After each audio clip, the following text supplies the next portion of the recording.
favor, em Hebreus.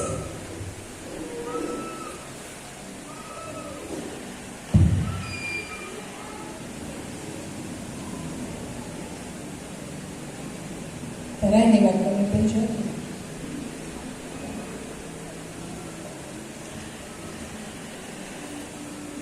Hebreus, capítulo 11, versículo 1. Hebreus 11,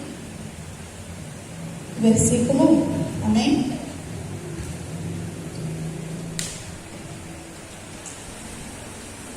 Todo mundo encontrou? Hebreus, capítulo 11, versículo 1.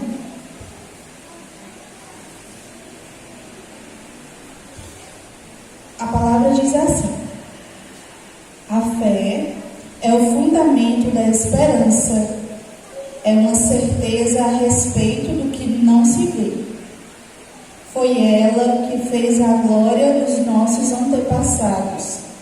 Pela fé, reconhecemos que o mundo foi formado pela palavra de Deus e que as coisas visíveis se originaram do invisível.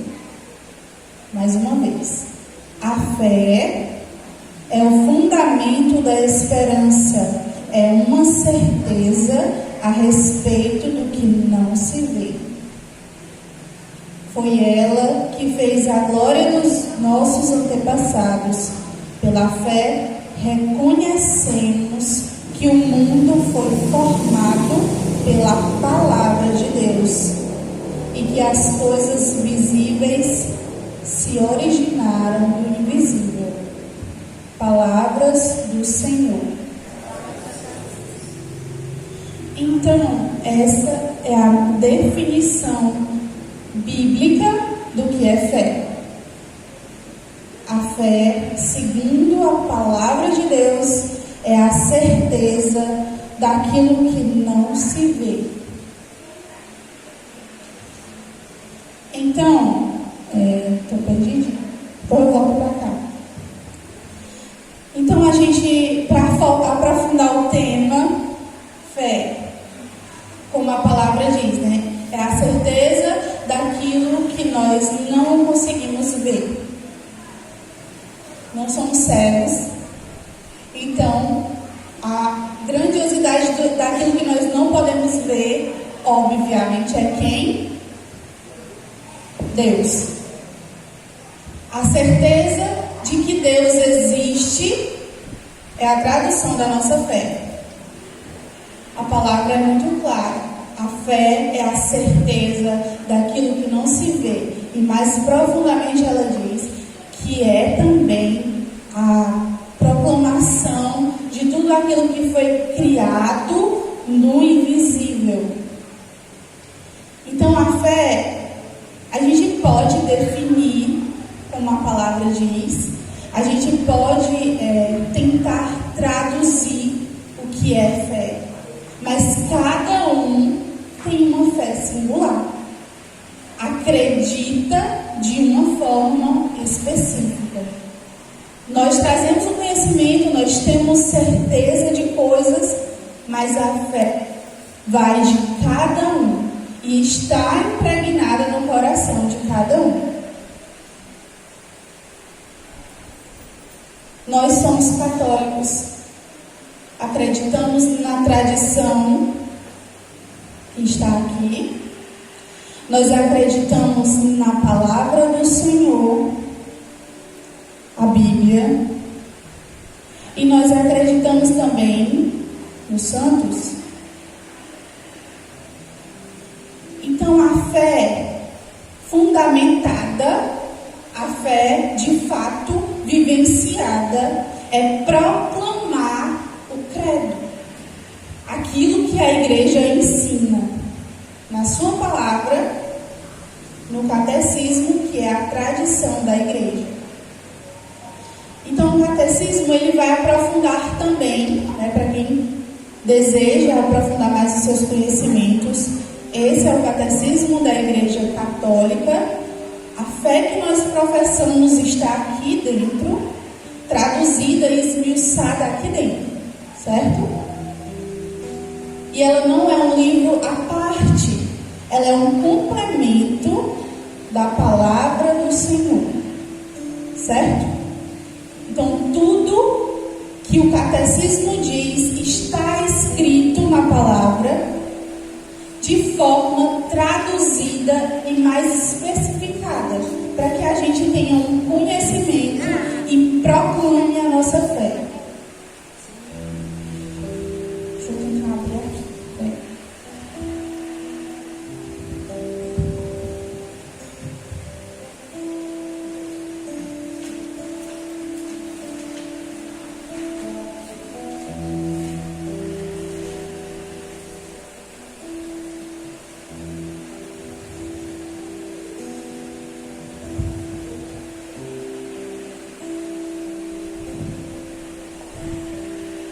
Então, tudo que nós católicos formos fazer tem que estar fundamentado na nossa fé, naquilo que nós professamos. O que é que nós professamos? Que Jesus nasceu da Virgem Maria, pela ação do Espírito Santo. Isso é também um dogma da igreja, a virgindade de Nossa Senhora. A concepção de Jesus não foi carnal, como a nossa foi. Não, foi espiritual. Foi a ação do Espírito Santo que desceu sobre a Virgem Maria e ali gerou Jesus. Então, como é tão belo como fala, né, que Jesus, ele é totalmente Maria. O sangue de Jesus é o sangue de Maria. Por que é tão importante falar de Maria? Porque foi o sim dela, o sim de Nossa Senhora, que trouxe até nós a salvação. Foi através do sim dela. Ela aceitou a ação de Deus, ou seja, a ação do Espírito Santo sobre ela. Ela acreditou. Nossa Senhora é a personificação da fé. Se nós formos traduzir, a fé é aquilo, a certeza daquilo que não se vê. E se formos colocar essa fé em uma pessoa, seria Maria. Seria Nossa Senhora. Porque ela acreditou. Foi um anjo que apareceu para ela. Naquela época, se você dissesse para as pessoas que um anjo apareceu, hoje em dia, se a gente for dizer que um anjo apareceu para nós, eu dizer o quê? Interno. Já pode levar para o manicômio, tá doido, né? Então, naquele tempo, ela foi ousada o suficiente para acreditar na palavra de Deus que saiu da boca de um anjo. E através dela, da fé de Maria em Deus, veio para nós a salvação. O próprio Jesus, que se encarnou pessoa. O lado humano de Jesus veio de Nossa Senhora. Porque ela acreditou em Deus. A fé é a certeza daquilo que não se vê. Havia uma promessa e ela acreditou. Foi através dela que o Senhor quis vir ao mundo. E ela poderia sim, ela poderia ter dito não, ela tinha a opção. Assim como nós também temos. Nós aqui, cada um aqui, tem a opção de não acreditar em tudo que a igreja professa, em tudo que a igreja diz. E se você escolher dizer não, você não é católico.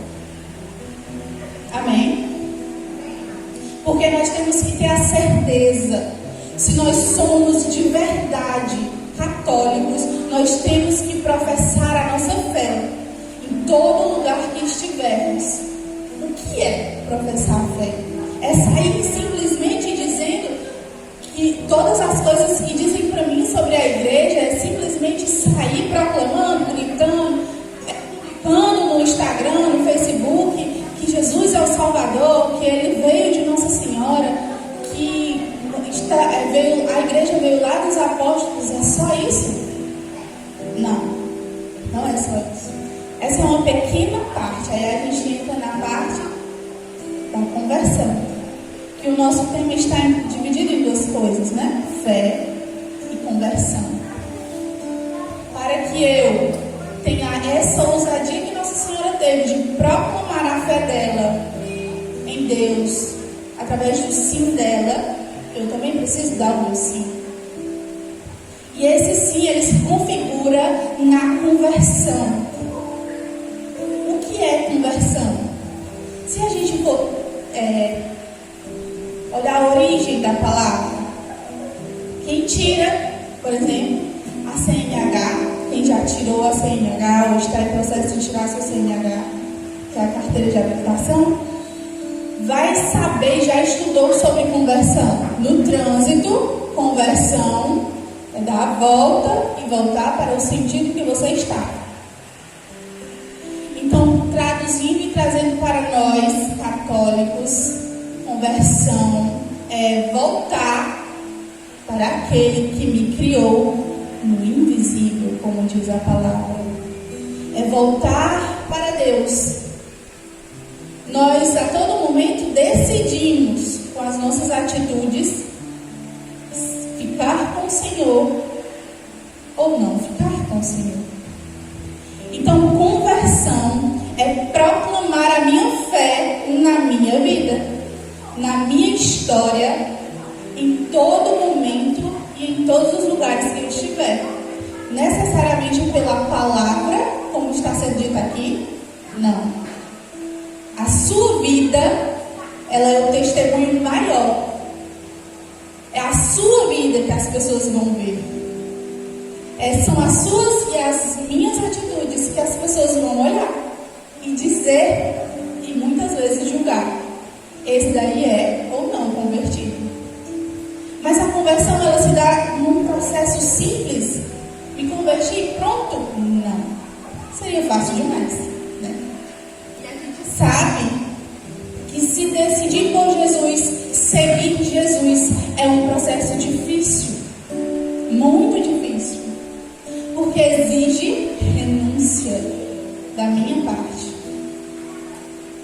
Eu preciso me renunciar para eu conseguir me converter. E a conversão é um processo diário. E é muito difícil. O Senhor diz na palavra dele: pega a tua cruz, toma a tua cruz e me segue. Se fosse fácil, Jesus dizia outra coisa. Ele falaria para nós de outra forma.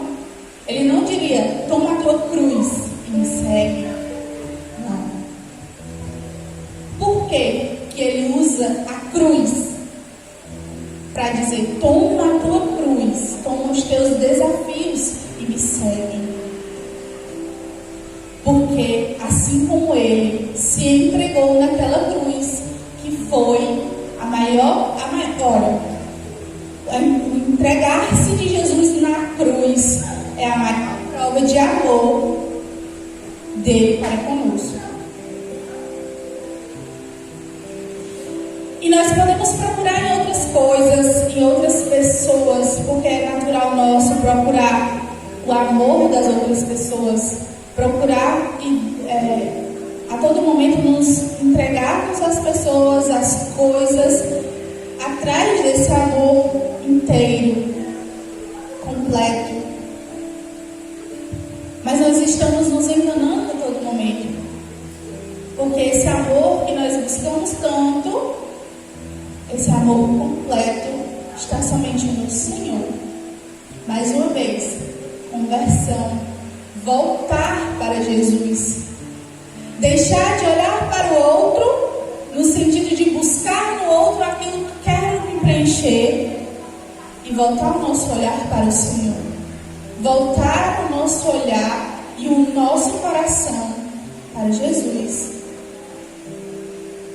que na sua cruz, que foi o maior ato de amor e que não foi fácil, né? Se nós formos estudar na palavra, ainda assim não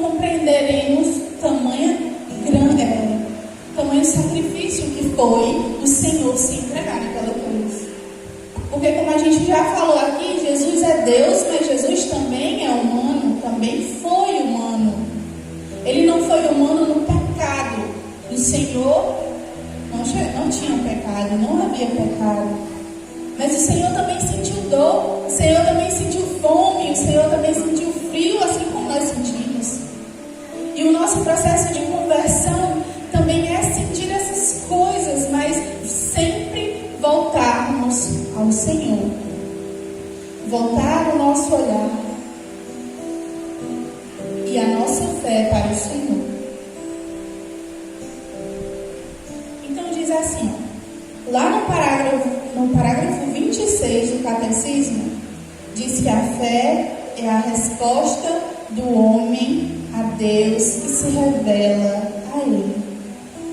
A fé é a resposta do homem a Deus que se revela a Ele. Ao proclamar a fé, eu estou acreditando que Deus existe. Para que eu proclame e acredite no Senhor, eu também preciso me converter. São as minhas atitudes que vão dizer se de fato eu estou seguindo o caminho certo. Se vamos analisar a nossa vida hoje, quantas coisas nós teríamos que mudar? Quantas coisas nós teríamos que modificar? Porque, como eu disse, fé exige de nós sacrifício. Porque nós precisamos renunciar prazeres, sejam eles carnais, sejam eles também espirituais. Então, a todo momento, é se autopoliciar. É julgar as situações, não as pessoas. Não é julgar as pessoas. Julgar as situações que nós nos colocamos. Como, por exemplo, na minha história de vida, trazendo o meu processo de conversão, porque, como eu disse a vocês, é um processo, então são todos os dias. Sou totalmente convertida? Não, está longe. Mas é um processo e exige de nós renúncias. E eu lembro que quando eu fui para o ensino médio, eu fiz o primeiro ano de manhã. E quando foi para o segundo ano, colocaram turmas à noite. E as melhores turmas eram à noite. Eram os topzão lá da escola, era o pessoal que estudava à noite. Aí me colocaram nessa turma. Aí fizeram uma reunião. E nessa reunião disseram, né, que era para colocar a gente à noite, porque eram as melhores turmas, já era para se preparar para o Enem, não sei o quê, e blá blá blá. E aí, terminou a reunião, aí eu fui lá no diretor e disse assim, eu quero continuar de manhã. Aí ele olhou indignado na minha cara e disse, por que você quer ir para de manhã? Eu não é porque de noite eu tenho as coisas do grupo de oração, eu não posso perder as coisas do grupo. Aí ele pediu para me falar com outra pessoa, que era a coordenadora na época. Aí eu cheguei lá, ela olhou para minha cara e perguntou, o que é? E eu disse, eu quero estudar de manhã. E me questionaram, fizeram mil perguntas. E tentaram de todas as formas que eu continuasse à noite, porque eram as melhores turmas. Eu não, gente, não dá pra mim. Eu tinha 15 anos na época, tinha acabado de conhecer Jesus. E eu queria continuar com Ele, eu não queria mais largar o Senhor. Então, não tinha condição naquela situação de eu estudar à noite, porque ia me tirar das coisas do grupo. E eu já tinha visto que as pessoas que não continuavam participando do grupo, que participavam de outras coisas, não continuavam na igreja. E eu morri de medo disso, de sair da igreja. Então, me disseram, né, que iam me deixar de manhã, mas que eu ficar observando como eram as minhas atitudes. E qualquer errinho meu, eles me colocariam de noite de novo. E eu morri de medo. Fiquei, né, naquela. Mas não fui pra noite de jeito nenhum. E um dia um irmão chegou pra mim e eu pensava que era um amigo meu também, né, que tinha ficado à noite também. Aí eu disse, olha, agora que nós entramos no grupo de verdade, ele faz isso. Aí sugeri, né, da gente continuar de manhã e tal. E ele não quis. Uma semana depois, o abençoado adoeceu e teve que ir para estudar de manhã. Aí eu olhei para a cara dele e disse, artigo. Só que não é, gente, tá? Mas a forma de eu falar com ele era cartigo, porque ele não tinha escolhido o Senhor veio escolher de qualquer forma, né? O que eu quero dizer com isso? Que a nossa vida, ela exige sacrifícios. E eu sacrifiquei, né, o meu futuro, porque eu queria viver o presente com Deus. Eu escolhi, querendo ou não, a melhor parte. E eu não percebia isso, mas depois o irmão chegou para mim e disse, olha, Monique, que atitude massa. Foi muito legal você ter escolhido ficar com o Senhor. E eu, na minha cabeça, aquilo era natural, eu tinha que fazer aquilo. Mas para as pessoas que vinham de fora, foi um sacrifício maior. E hoje, eu vejo que de fato eu escolhi a melhor parte, né? O Senhor também me escolhe a todos os momentos. E quantas situações na nossa vida a gente precisa se decidir. Porque a partir do momento que eu escolho Deus, presta atenção, a partir do momento que eu escolho Deus, é óbvio que eu deixo de escolher outras coisas. Porque, mais uma vez, exige sacrifício da nossa parte. É necessário para o meu próprio crescimento espiritual. Certas coisas serão apresentadas a mim e eu terei que dizer não. E vai doer na minha carne. Porque a minha carne vai querer. Mas a certeza do Senhor na minha vida vai suprir tudo isso. E pode ser que num primeiro momento você não compreenda. E pode ser que naquele momento que você decidiu pelo Senhor e deixou de escolher outra coisa, e aquela outra coisa doeu muito no seu coração, você vai pensar e julgar. Ah, mas era para mim ter continuado com aquilo. Porque aquilo me fazia bem. Mas nem tudo que faz bem a nós convém. Então, tem o processo de conversão, né, o processo da fé, ele se concretiza no nosso dia a dia, são as pequenas coisas, são nos pequenos detalhes, ou nos grandes detalhes também. Talvez aconteça de uma situação muito grande, você ter que escolher e deixar de escolher essa coisa muito grande e escolher o próprio Senhor. Mas, claro que nós não podemos sempre escolher o Senhor visando o nosso próprio eu, né? Eu não posso escolher o Senhor visando querer que o Senhor me dê outras coisas. Às vezes a gente cai nesse erro. Jesus, chega na frente de Jesus, aí digo, Jesus, eu te escolhi, nessa situação aqui, nessa daqui, todas essas eu escolhi o Senhor. Agora, o Senhor vai ter que me dar isso, isso e isso. Às vezes a gente é um cristão sem vergonha de ter a ousadia e a covardia também de chegar na frente de Deus e dizer, eu não escolhi o Senhor, agora o Senhor vai ter que me dar isso, isso e isso, porque isso. E a gente cai na nossa própria enganação e a gente se auto-sabota. A gente tem que dar o nosso tudo a Deus sem querer receber nada em troca. Porque Ele já nos deu tudo. Com a pregação da semana passada, Ele nos deu a salvação. Então tudo que nós fizermos pelo Senhor será pouco. Todas as vezes que eu me decidi pelo Senhor, será pouco, mas será suficiente. Mas será grande para Deus. Porque eu estou assim como Nossa Senhora, dizendo sim a Ele, dizendo sim à vontade dEle. E isso é conversão. É escolher sempre o Senhor. Meu irmão, talvez você fique confuso. Como é que eu vou saber que eu estou decidindo de verdade por Deus? Que eu estou decidindo e fazendo uma escolha real por Deus? Como é que eu vou saber? Dica de ouro e simples.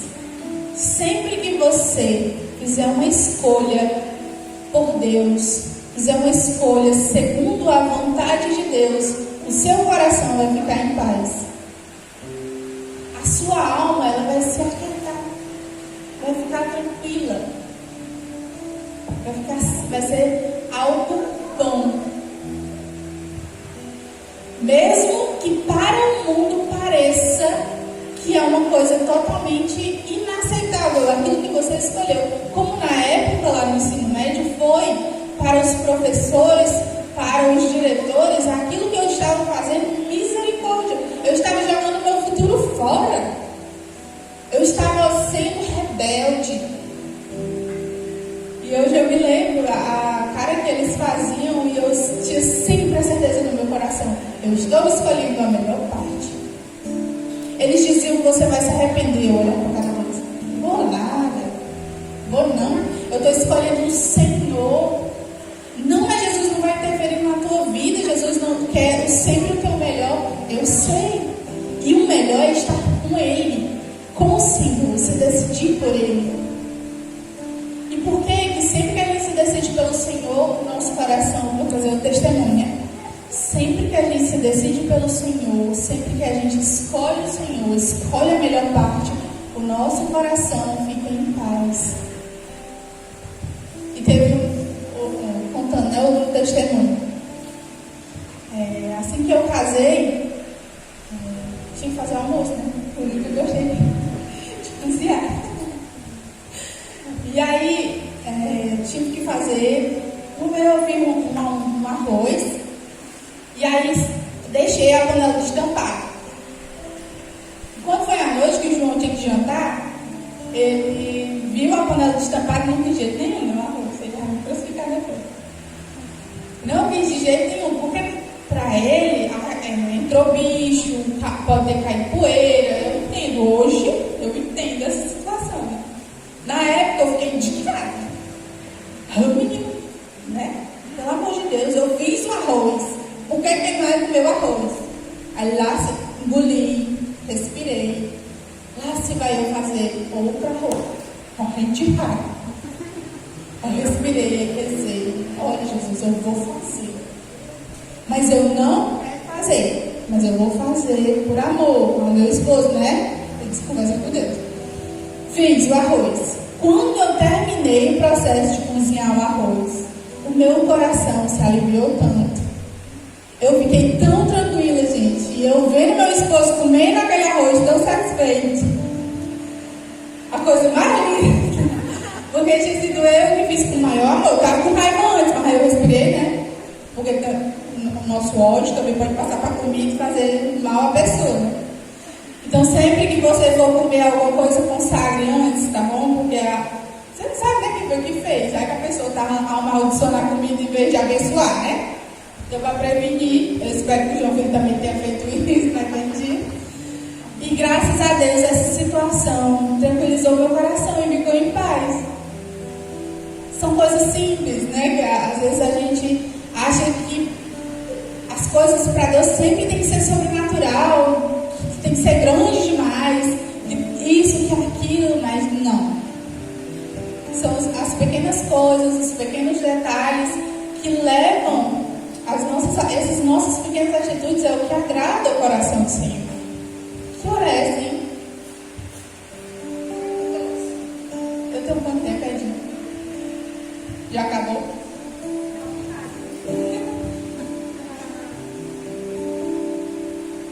Então, só fechando, né, pra gente ir pro momento de oração, que nossa fé, ela tem que ser proclamada na nossa vida todos os dias. As minhas decisões, elas têm que refletir quem eu sirvo. E quem é que pode julgar essas situações? Quem convive comigo? As pessoas, se você estiver pelo caminho certo, as pessoas vão notar essa mudança no seu comportamento. E às vezes essas mudanças, elas vão doer em nós. Porque elas vão contra o quê? Contra o nosso orgulho, vão ferir o nosso orgulho, vão ferir as nossas atitudes, né? Aquelas atitudes que a gente julga tão ser boa, e aí você percebe que não são tão boas assim, e você tem que mudar. E E a mudança, ela dói. A psicologia, como eu falei para vocês, eu sou psicólogo. E a teoria que eu sigo, a abordagem que eu escolhi, explica que são as crises que há o desenvolvimento.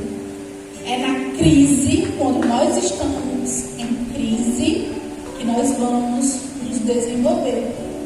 Por quê? Porque quando a gente está em conflito, que a gente vai parar, analisar a situação, ver de outra forma e aí fazer uma mudança de atitude. Presta atenção, se a nossa vida está caminhando de um jeito que não está agradando a Deus, eu vou ter que fazer outras escolhas. E isso exige de mim um conflito interior. É uma luta espiritual comigo mesmo. Porque eu não vou querer, como naquele processo de fazer o arroz, eu não queria. Mas eu sabia que de alguma forma aquilo iria agradar a Deus. Então esse nosso processo de conversão, ele vai exigir conflitos, nós vamos nos encontrar em conflitos, mas é necessário ter esses conflitos internos, pessoais, espirituais, para que a gente se desenvolva e mude de atitude. Então, mais uma vez, se formos olhar para dentro de nós, quais são as atitudes que eu tenho que mudar hoje? O que é que eu tenho que mudar em mim hoje? Para que as pessoas vejam quem de fato eu sigo. Porque eu mudo não é pelas pessoas, eu mudo pelo Senhor. Mas as pessoas vão ver e vão falar. Como no meu trabalho, uma vez, eu tive um conflito com uma irmã. Eu tratei ela mal, de forma grossa. Ela me perguntou uma coisa, eu estava estressada e joguei todo o meu estresse em cima dela. E falei grosseiramente com ela. Quando ela fechou, ela só fez virar as costas e saiu. Quando ela fez isso, meu coração doeu.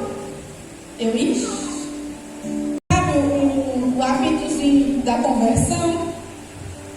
Aquele apitozinho, a minha consciência falou: Monique, isso que você fez foi errado. Aí lá vai eu, li o orgulho, mais uma vez contra mim, entrei em conflito, não queria tomar uma atitude, eu queria deixar ela levar. Ela vai esquecer. Na minha cabeça, né? Mas não tem um ditado, né, que diz: quem apanha nunca esquece? Pois é, eu poderia esquecer que eu tinha sido grossa com ela, mas ela nunca ia esquecer aquilo. Acho que uma menina que diz tanto que é de Deus me tratou mal assim. Aí eu refleti, parei, analisei catolicamente, como cristã, engoli o orgulho, fui até ela e pedi desculpas, pedi perdão. Porque a desculpa, ela é diferente do perdão. A desculpa é quando você não tem intenção de magoar. A minha grosseria era sim intencional. Eu tinha intenção sim de machucar ela. De alguma forma, mesmo que inconsciente. Eu tinha consciência ou não, mas eu sabia que aquilo ia magoar ela. E eu fiz. Então foi uma escolha. Eu tive que pedir perdão, porque eu tinha consciência da minha atitude. Cheguei para ela e pedi perdão. Ela olhou para mim, sorriu e me perdoou. Graças a Deus. É menos um pecado que eu não, né? Mas ela tinha a opção de não me perdoar. Ela tinha essa opção. Mas aí seria dela, né? Aí seria com ela. A minha parte eu teria feito. Então a minha atitude como cristã é mudar o meu comportamento, de fazer mal ao próximo, né? Buscar essa conversão. Naquele dia eu decidi me converter, decidi mudar a minha atitude e proclamar e professar a minha fé na minha atitude, porque como eu disse, as As pessoas vão ler o seu testemunho de vida. As pessoas vão olhar para você e julgar as suas atitudes. É natural nosso. Quantas vezes a gente se pega julgando a roupa do irmão que passa lá na outra rua? Quantas vezes? Quantas vezes? Hoje, quantas vezes eu não fiz isso? E parava e pensava, eu não posso fazer isso. A gente tem que se autoanalisar, tomar consciência. Conversão é tomar também consciência das minhas atitudes e buscar fazer diferente. Amém? Deu para compreender o que é fé, o que é conversão, como fazer de fato essa fé no meu dia a dia, essa conversão no meu dia a dia. Se vai ficar da alguma dúvida, durante a semana a gente pode ir conversando, certo? Então vamos ficar de pé.